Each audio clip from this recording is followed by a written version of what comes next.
trying to present to you what I call a Baptist minister's justification for greed from A Christmas Carol by Charles Dickens. I was going to use the ignorance and want idea that were presented by the Spirit of Christmas Present right at the end of his sojourn to talk a little bit about where we are in America.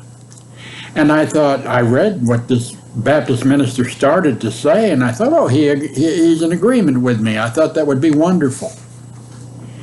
And then I found out that as I read farther, that he was not at all in agreement with me.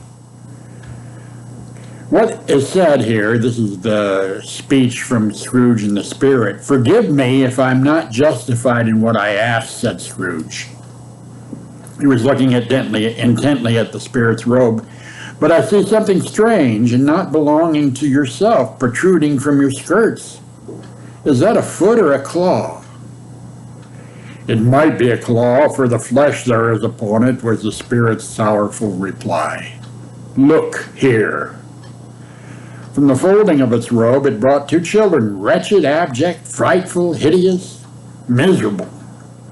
They knelt down at its feet and clung upon the outside of its garment.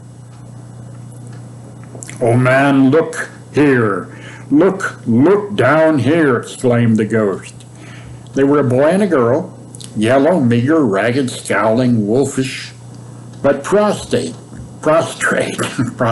yeah, that's right, prostrate too, in their humility. Where graceful youth should have filled their features out and touched them with its freshest tints, a stale and shriveled hand like that of age had pinched and twisted them and pulled them into shreds. Where angels might have sat enthroned, devils lurked and glared out menacing. No change, no degradation, no perversion of humanity in any grade through all its mysteries of wonderful creation has monsters half so horrible and dreaded and dreadful. No mummies, no zombies are as bad as these, according to what Charles Dickens was trying to convey. Ignorance and want. Scrooge started back appalled, having them shown to him in this way. He tried to say they were fine children, but just, like Trump said, the people in Charlottesville were fine people. But the words choked themselves rather than be parties to a lie of such enormous magnitude. And Trump didn't even think it was a lie. "Spirit, are they yours?"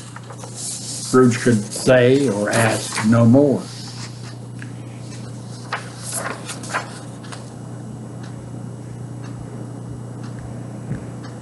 "They are man's," said the Spirit, looking down upon them, "and they cling to me, appealing from their fathers. This boy is ignorance. This girl is want. Beware them both.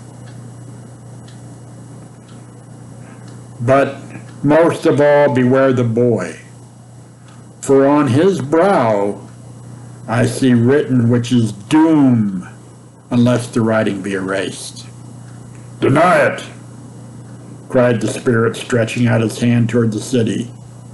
"Slander those who tell it ye. Admit it for your factious purposes and make it worse and bide the end." So that's what happened in the Spirit's soliloquy to Scrooge before he disappeared, giving way for the Spirit of Christmas future. And Scrooge was sore afraid, of course. So, this Baptist minister, I was hoping he was on my side, but obviously he wasn't. Says, "I can think of no better way than to describe America right now than the two words ignorance and want. We've consistently given birth to these two children and it is greatly costing us. These children are perhaps manifested greatest in the new fascination with socialism.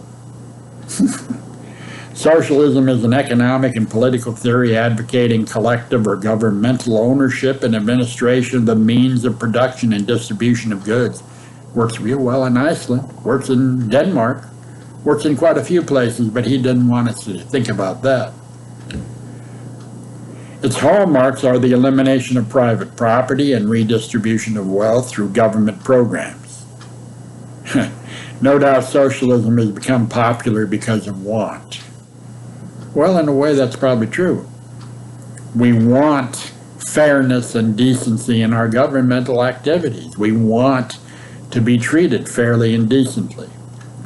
This want is swept across our land and is not a godly want. Well, that depends on what you're thinking. If it's the God who said, "Never come before me empty-handed," no, it's not a godly want. But is the desire rooted in attempting to make God's law null and void? Which law is that? Never come before me empty-handed. Maybe that's the one he's thinking of. 2 of the 10 commandments are, you shall not steal and you shall not covet. Socialism violates both of these. I'm not sure how. There is obviously coveting going on from those who desire socialism, as it often neatly packages, vote for me and I will give you free stuff, and that's never the way it is. That's just how they see it, the ones who are afraid of it so much, because it threatens their own possessions. They have so many possessions, but they still need more. The means to fulfill their want is through a systemic theft. Wealth redistribution, oh, that scares many of them a lot. Although they will still have more wealth than they could ever spend, that isn't the point. The point is they need more.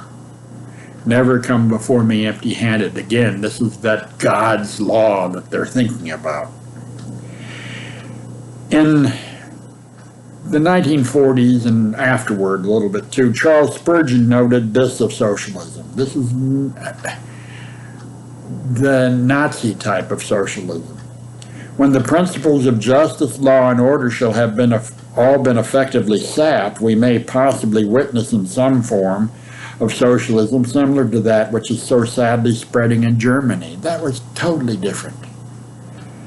A repetition of the evils which have in former ages befallen nations which have refused the living God and set up gods of their own. It's when biblical justice, law, and order are forgotten that socialism is tried. And again, the biblical justice, law, and order that he's speaking about are never come before me empty-handed. Ignorance was the other child of man mentioned in Charles Dickens' tale. Truly in America we're ignorant of the dangers of socialism. He will not quit harping on that. Socialism is generally given cover in America by placing one word before it, namely democratic, as if the populace voting for an economic system gives it any merit. It doesn't matter if socialism is forced upon people or it's willingly voted for initially. It is very dangerous because it's a system that does not recognize the God-given right to private property. Again, see, he sees God giving him the right to own as much as he can possibly own. Many have and will continue to argue in their ignorance that socialism doesn't seek to take away the right to private property, but as shown in Toronto this past Thanksgiving Day, it does. What happened? Well, there was a restaurant owner who was carried away from his business in handcuffs for trespassing because his business was closed down for health violations, and he would not leave. Well, finally they had to carry him away because he was crazy, mad, with his insane insistence that it was his property and they had no right to take him away from it. How is it possible for a person to be charged with trespassing on their own property? Well, I've just told you. It is possible because Canada has adopted many principles of socialism, and the hallmark of socialism is the elimination of private property. No, and that's not true, but they use it so often. The people who are afraid that wealth redistribution will mean everything will be taken away from them.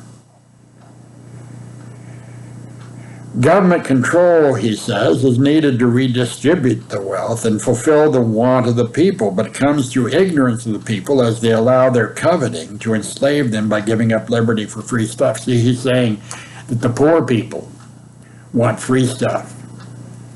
They are covetous. They want things given to them like they deserved it. According to God's law, at least the law that I've understood, even in the Bible, even in some of the Old Testament parts, the poor and the destitute are supposed to be cared for. You don't just say, well, God will take care of them, and don't do anything for them. As the Dalai Lama said, as Pope John Paul said, as Pope Francis has said, if you want to take care of the poor, pray for them, yes, but then feed them. And mankind's ignorance has adopted the principles of socialism, not understanding that socialism demands you worship the state, and this is bullshit also. Socialism does not demand you worship the state. Socialism demands that the needs of the many outweigh the needs of the few or the one. That's the main thing that we see in socialism. I suppose it would be this: in normal socialism, a tyrant picks up a hammer and forges the chains of his subjects. Here he is again. In democratic socialism, the people are so ignorant they pick up a hammer themselves and forge their own chains. No, what the people are doing is they are removing the chains of poverty. But this guy doesn't want to admit that or admit it as a possibility, and neither do many people who are afraid of socialism because, again, they fear that their great stacks of possessions might be somehow reduced. Another point, he says, where ignorance rears its ugly head is when it comes to charity. In Dickens' tale, Scrooge was not at fault because he didn't pay his taxes, something he rightly bemoaned doing. He was at fault for a lack of charity. It is in ignorance that these people believe government can take responsibility of charity. No. But when the rich, when the wealthy do not provide charity, when there are homeless veterans sleeping in the streets in their thousands and hundreds of thousands in this country, the richest country in the world, where the hell is the charity at?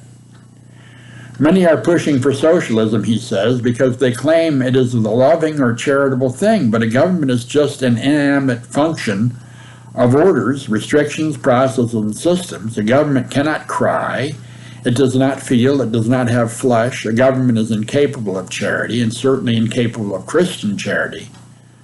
Well, the wealthiest people in the world that claim to be Christians seem to be incapable of Christian charity too. Again, all they'd have to do is give up a little bit. Each one of them give up a little bit, and there'd be enough to keep everybody safe, secure, and out of poverty. No wonder Dickens described want and ignorance as wretched, abject, frightful, hideous, and miserable. Especially it is to these kind of people who have no charity in their heart. They can claim Christian charity all they want, but if they do not exhibit it, what is that other than hypocrisy of the worst type? He said, one lesson we can learn from a Christmas carol is to beware and deny want and ignorance. As the story says, beware them both and all of their degree, but most of all beware the boy, for on his brow, that's the ignorance, I see that written which is doom, unless the writing be erased. Deny it. Then he says, as Christians, we understand the place where we deny ignorance is God's word. Oh, how I love your law and my meditation all day. You, through your commandments, make me wiser than my enemies, for they are ever with me. I have more understanding than all my teachers, for your testimonies are my meditation. I understand more than the ancients because I keep your precepts, and we know we can deny covetousness because Christ is with us.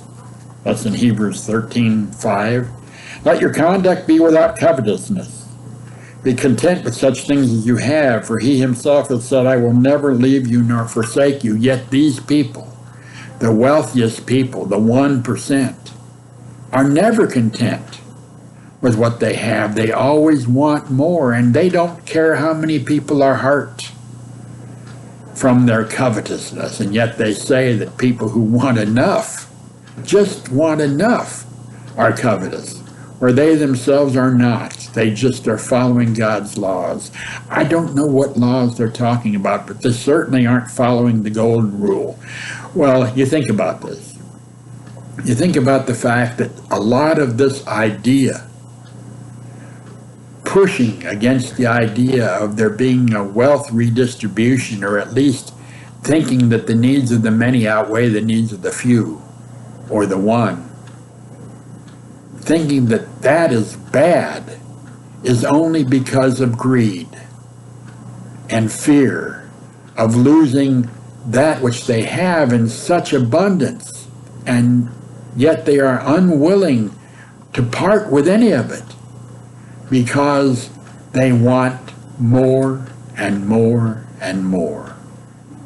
Well, that's probably enough. Something for you to think about. And I hope 2021 turns out to be the beginning of what I have called before the Great Awakening. Thanks. Happy New Year, even though it's now February.